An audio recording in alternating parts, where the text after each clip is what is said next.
Estás viendo Canal América, televisión dominicana para el mundo.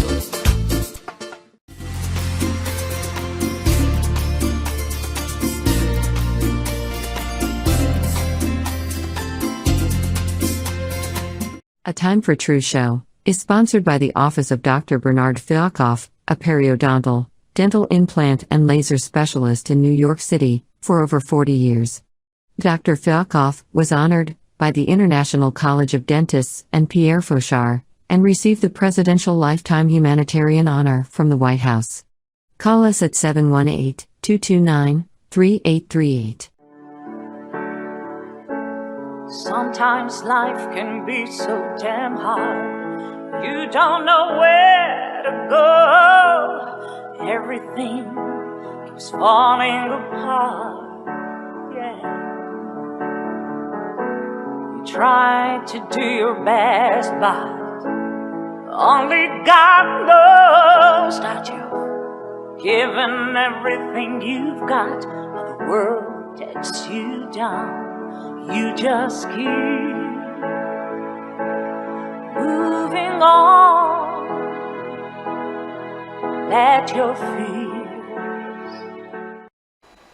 Welcome to A Time for True show. I'm your host, Dr. Bernard Fialkoff. It's a pleasure to be with you again tonight, and I hope you had a great July 4th celebration. And it's a beautiful holiday. Freedom. Freedom of expression, freedom of religion, freedom of speech, and human rights. And tonight, we have a very special show because our world is beset by so many changes, some of them maybe not so beneficial, many stresses, much chaos, and it seems like the very fabric of our society is disintegrating.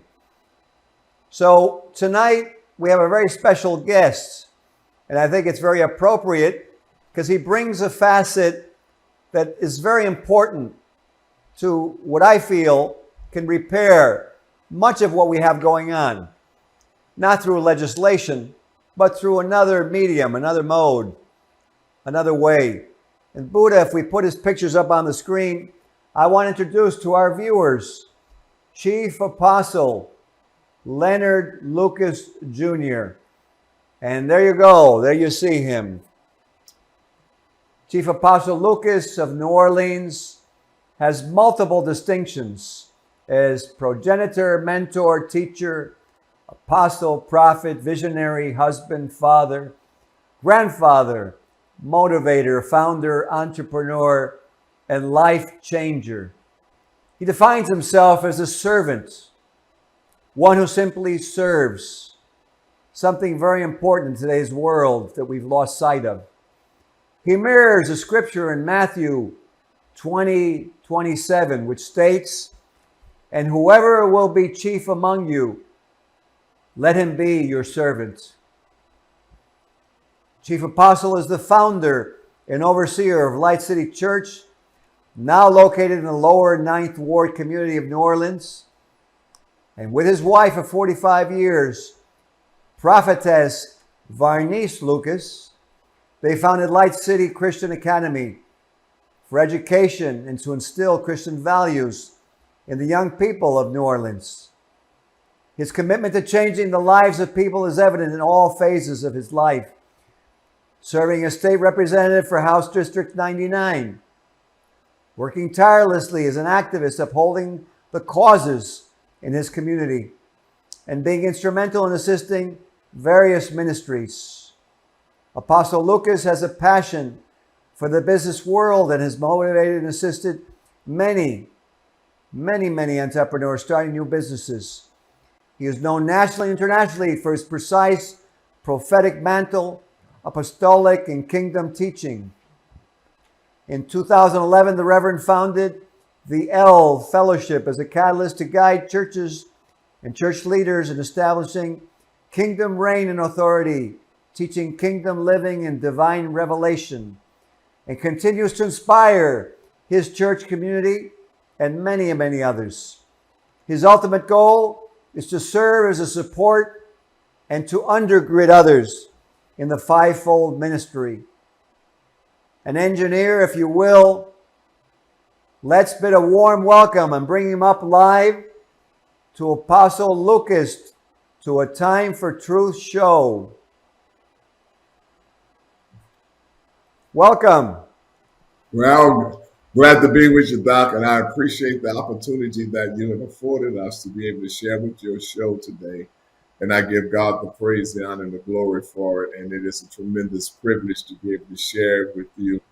And also, I trust and pray that you will be in the city of New Orleans the first week of August so that we can continue to do the great business that we have with the World Conference of Mayors with the Honorable Dr.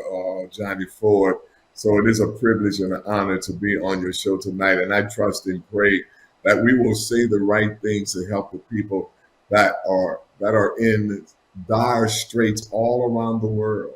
The world is facing a serious situation. And I believe that there are unique people that God has given the answer to. And I want to say to those of you that's watching this show, don't give in, don't give up. Don't allow your personal feelings and weaknesses to define you. No matter what it is that you have to face, continue to go through until you finish the job that has been assigned to you in life. Because we're all here temporarily for a short period of time to do something that nobody else can do. Doc, what you do, nobody else can do. You are the only person out of the billions of people alive that can do what you've been assigned to do. And too often when we are assigned to do something and we don't see a lot of people doing it, we tend to want to give up and become discouraged because we like to see the crowd. But remember the assignment that was given to you and the assignment that was given to those of you that's watching. It's your assignment. Never give in, never give up. No matter what trial or test, they're designed to make you stronger so that you can endure and continue to operate on a greater level. Somebody needs what you have. And your job Apostle, I got to tell you, I think you hit the nail right on the head.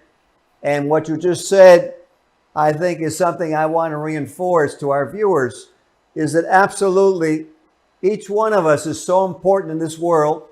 And as Chief Apostle has said, definitely continue.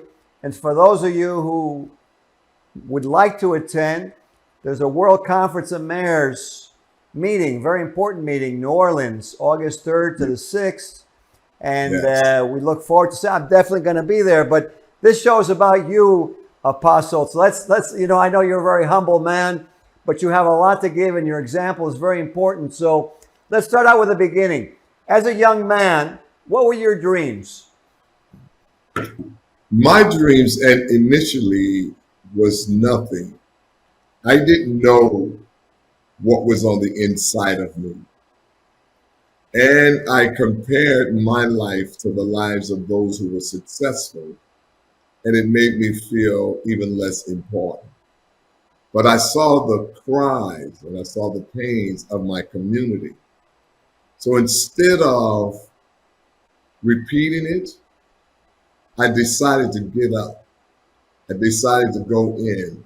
One of the first things I did was I put a playground in the community that we were living in. Young people didn't have a place to go. They didn't have a place to play.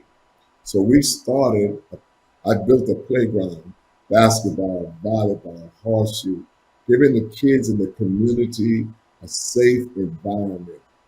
From that, we started a Wednesday night. We had a Wednesday night class. We teach the kids every Wednesday. From that, we went to teaching the parents. A church started, a nursery started, a school started. My purpose is to face the problems that society throw out and solve those problems. Not talk about them, but go out there and solve them. And I believe that each and every one of us has been sent to life to solve problems. You are a dentist. In the natural, you solve a problem with people who have teeth problems. I'm a preacher and I do many other things. I'm here to solve problems. I started as a young man. I saw the need in the community, and it went from helping the children to helping the seniors. We started painting the houses of the seniors who were living in deplorable situations. So we started working with our elderly to make sure that they live in a decent home, in a decent house. So when you see a problem, you solve the problem. We don't talk about it. We solve it. Remember, in school they taught us how to solve problems. 2 plus 2 is 4. We need to recognize and realize every one of us on this planet has been sent here for a short period of time to solve some problem. You're not going to find yourself until you find the problem that you have been sent here to solve. Makes so much sense what you're saying. And their calling, their mission, their dream, their purpose, people call it so many different words, but like you said, so solving something for humanity. So, it's kind of, you answered a little bit, but you authored a book, and it's called Pain, My Best Friend. Can you please tell us a little bit about why the title and what the book is about? Well, as I started moving forward in life, I did not know that I would be challenged on every side. I didn't know that the people that I trust and I love, I thought that they were going to be there for me. But instead of them being there for me, they were there to, in my opinion at the time, to hurt me. But I didn't know that what they were doing was bringing something out of me far more than I could realize. For instance, I went 4 years to Bible college. I spent 4 years in Bible college, and when it was time to get the degree, the president of the college said to me, "We do not have any record of you ever attending this college. Start over." That's painful. But do you not know that it didn't destroy me? I have a doctorate degree now. It didn't destroy me. It didn't kill me. It hurt for a while. But I took that pain, instead of falling down, instead of dying, instead of crying, I got up. That is the reason why we opened up a school. For the last 44 years, we've had a Christian school. And those individuals who have come to our school are a reflection of who I am. These are the kids that everybody threw on the curb. These are the kids that everybody said would never make it in life. We have lawyers, doctors, we have school teachers, we have engineers, electricians, some of the most powerful leaders in the world that the world said they would never read. They would never make it. And instead of us throwing them on the side like I was, we took them in, we embraced them, we educated them, and now they're the most powerful leaders. And one of the things that I say to all of my children, whatever we put in you, we ask you to go find somebody just like you and put it in them. Instead of sitting around about what can't be done, let's get up and make it happen. And that's what we've done for the last 40 plus years. We have said, pain is our friend now. Instead of crying, we understand that it's not designed to destroy us, it's designed to make us. It made me stronger. I have not quit. So I've used that to move forward and to say to people, they said that I couldn't make it, but look at me now. So whatever they did to stop me, look at where I am today. And so I want those of you that's listening and watching to recognize and to realize nobody can stop you. No pain, no disappointment, no disgustedness can stop you from becoming the great person that's on the inside of you. And you're the only one responsible to fulfill what's in your heart. You know what? What you're saying is so true to me. I'll relay a story to you and to our viewers that I'll share on the same theme. When I was in college, I wanted to go to a health profession, and I took organic chemistry, And I went for extra help to the professor one day. And after being with him for about a half an hour, he actually said to me, you know, you're never going to make it. You should pick up a different field because you're not qualified to go into professional school. I remember I left there, and it was very, very it really affected me. It was very impacting.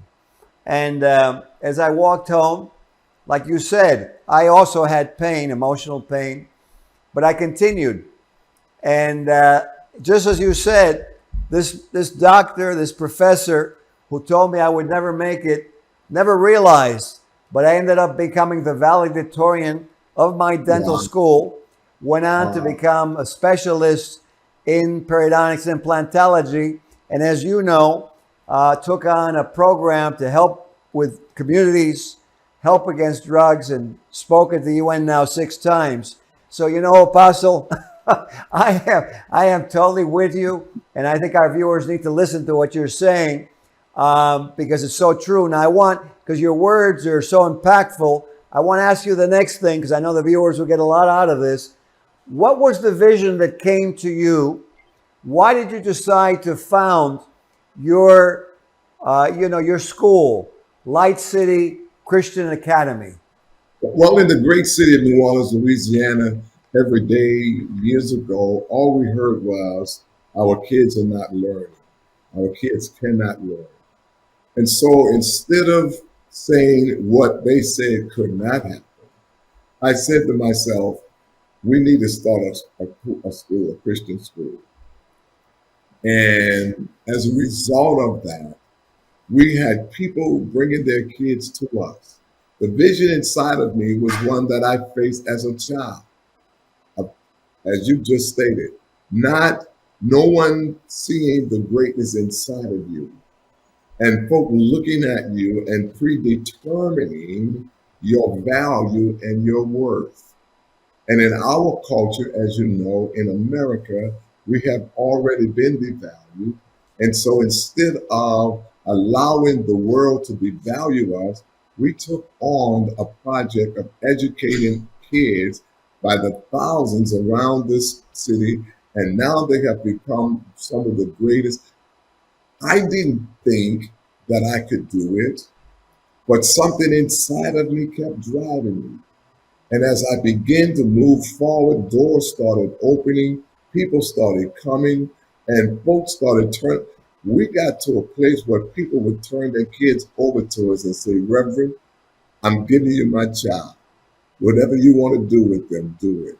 They would come live with us for months, some for years. Now they are great leaders throughout the community because we had a unique school. We wasn't a public school. We were a private Christian school. We prayed every day for the kids. I laid hands on them and encouraged them every day. I believed in them. And as a result, we had discipline. You had to wear a tie. You had to wear a shirt and black shoes. Our kids may have looked different in the neighborhood because most of the kids in the neighborhoods did not come to school looking like success, but our kids did. And as a result, it gave them value. And now I travel throughout the city. Folks say, you remember me? Yesterday we were eating. A man came to the table and said, my son was in your school. I don't remember his son or him, but my son did. And he was telling us, thank you. It is important that we recognize and realize the assignment that life has afforded us. Never say what you cannot do, but always say what you can do. And if you say you can do it, life will agree with you and move you towards it, no matter how large. And remember this, life will never assign you an assignment that you can do. It is always going to assign you something far greater than you. So starting the school was a great assignment. I had to find a building. I had to find teachers. I had to get educators. Man, it was a big assignment. But you know, as we started marching, the people said, man, we want to be a part, because now We're going to take on what everybody is saying cannot happen. We took it on and we made it happen. Let me say this as well. For the first 30 plus years, every one of our students that graduated from our school went to college. Every one of them. And so that is a testimony to let people know the world said they could not succeed. The world says that they were not going to make it, but they did. And now they are business people. They are lawyers, they are doctors, they're this, that, and the other, they're nurses. They're the most powerful people in the community. And that to me is one of the most powerful testimonies. So yes, we are living in a trying time, but each and every one of us have something in us. And if we just give what's in us away, we'll solve the problems that the world is facing. We have all been sent here to give ourselves away. And if we learn to give ourselves away and not look at the task, the responsibility, how large, how much money we have and don't have, you'll be surprised how far we'll go in life and how many people we'll be able to bless. So it has been a wonderful privilege. And we bought 11 acres, and now we're in the process of expanding our school. And we're looking forward to doing something uniquely different in the days and the years ahead than we've ever done before, because the nature and the young kids have changed. They don't like 8 hours of school. So we're not going to just give them 8 hours of school. We're going to give them their talents, their abilities, and all of the things that's inside of them as we train and educate them to be ready to become the new leaders, not the new problems, but the new problem solvers. Wow. You know what? You hit on a point that has been lost in our world, and the proof of your results and your products from your school are testament to it, that when you give support, when you give a chance, when you give some love or some caring, and you give that to the other human being, they feel it. And because of that, they're invigorated. You know, that's the point of spirituality, which is why I was so happy to have you on the show tonight. It seems like our country, our world, is so enamored with technology, electronics, things, material things. We lost sight of the fact that when somebody comes into the room that we really love, or we listen to someone that we really admire, what are we really going for? We're not going for the money. We're going for the feeling, the humanity. So I couldn't agree with you more. And I'm so happy of your example that when people watch this show, to realize, yes, we can do it, but we need to be humanity. We have to have some spirituality, some God in our lives. So I want to ask you something, because you've dealt in an area that's one of the most disadvantaged, difficult areas in New Orleans, and you've done a lot there. So I wanted you to speak a little bit about what you've been doing and what you have done in the lower Ninth Ward area. Well, as I stated, we were in one of the most, not only crime-ridden, but the most poverty community.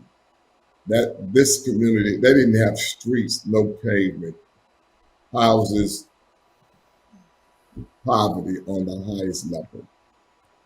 And so what we went to do and to say to the community, we're going to raise up a standard of righteousness, a standard of excellence.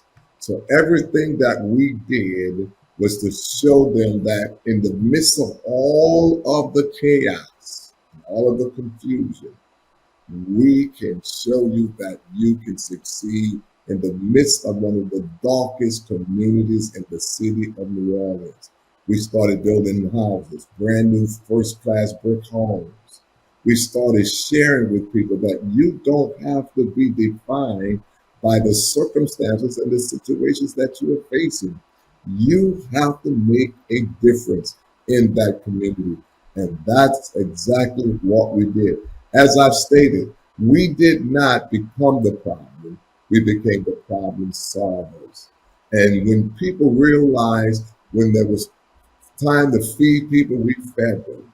When it was time to meet the needs of the community, we met those needs.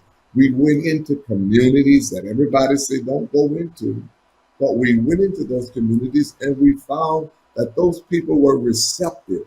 They were waiting on somebody to come and to share, to help them, and to give them some insight. They had been living in that darkness so long that they had accepted the way of darkness. They had accepted poverty, they accepted crime, they accepted blighted conditions. And so what we had to go and do is say to them, in spite of all that we see around, we're going to show you and teach you how to make a difference in the midst of this community. And we were a force, and we're still a force. We brought the most powerful preachers to New Orleans. Fred Price, Miles Monroe, Mike Murdoch. We brought the most powerful leaders in the community, in the city, in the state. And we brought them in, and they shared their visions and brought hope to the community. And people said, you bringing this person here, and it brought encouragement. It brought them, it made them to lift up their hearts. When we created our school, we had gold fixtures. We had gold molding, crown molding. I wanted them to know that the outside might be filled with poverty, but when you step into this place, you're stepping into excellence. You are deserving of this excellence. And we had to change the mindset from within. And now people cutting their grass. People are fixing up their houses. They are living better. They're picking up the trash. Things are beginning to change because for the first time, the light has come in the midst of the darkness. And all we've been is dark light to the dark community, whether it was through poverty, whether it was through sickness. I brought a doctor in, an eye doctor in. We had a building on St. Claude right across the street. So I sold her the building real cheap so she could bring our business in. Within 2 years, she had 3,000 clients. She had a very successful business. We brought in a Subway sandwich shop. We brought in all kinds of businesses in the community to let the people know that you can make a difference. And even to this very day, we are still moving forward, saying to the community, you can affect the change. Don't wait for the change, you become the change. You see, when you're living in a dark situation, you're waiting for someone to come to help you. You are the help that you need to get something done. What I want to say to your viewing audience is that don't wait another second for somebody to come along and pull you out of the hole. You have the power and the strength within you to pull yourself up. And if you get up, my God, if you look up, you can get up. And if you get up, you can make a difference. Don't sit around waiting for someone to come. They may not come in your neighborhood initially, but the moment you get up, life will network you with partners like you and I are here today to encourage the hearts of those listening and watching. We are here to say to you, wherever you are, no matter which country, community, or neighborhood, get up, start right now. Take that shovel. I started with a shovel. I started with a broom. I borrowed a lawnmower and I cut the grass. I swept the grass up. I wanted people to know that we're going to make a difference.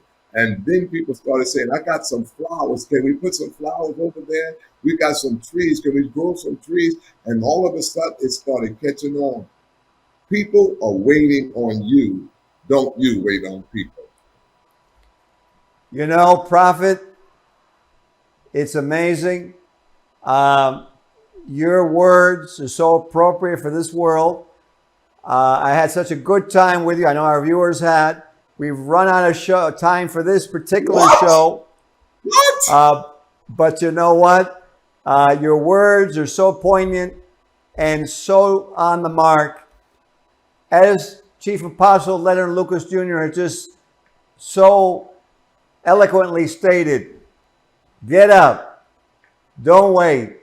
Go into action. It's easy to be a victim. It's hard to be a hero. But let's be the heroes of our hearts, of our own minds, like he said. Let's build a new world. We have technology. There's no problem with the technology, but let's have a heart. Let's have our soul. Let's move forward. Chief Apostle, thank you so much for being on the show. Thank you very much for having me, and I look forward to seeing you in New Orleans, the World Conference of Mayors. We're going to have a magnificent time, and we do look forward to it. For those of you, from August the 3rd through the 6th, I believe it is, the first week of August, you need to come to New Orleans. And I promise you, we're going to have a wonderful time, and it's going to be magnificent. So we look forward to having you. And so get ready for those of you who are coming to New Orleans. We want to say thank you and welcome, and we're going to have a wonderful time. Thank you, Doc. Appreciate it. Absolutely. And one last thing, August the 3rd, we're going to have a basketball game in the afternoon around 1 or 2 o'clock. You're welcome to come from the community. Bobby Hunter, the Globetrotter, is going to be there. I will be there. We're going to give out some drug education booklets. Let's make the world safer. And unfortunately, we've got to go. So we will see you in New Orleans, August 3rd to the 6th, World Conference of Mayors. Thank you, Apostle. Good night. Thank you. Thank you. This show was sponsored by A Time for Truth Foundation Incorporated as a community service. Sometimes life can be so damn hard. You don't know where to go. Everything keeps falling apart. You try to do your best, but only God knows that you've given everything you've got, but the world takes you down. You just keep moving on. Let your feet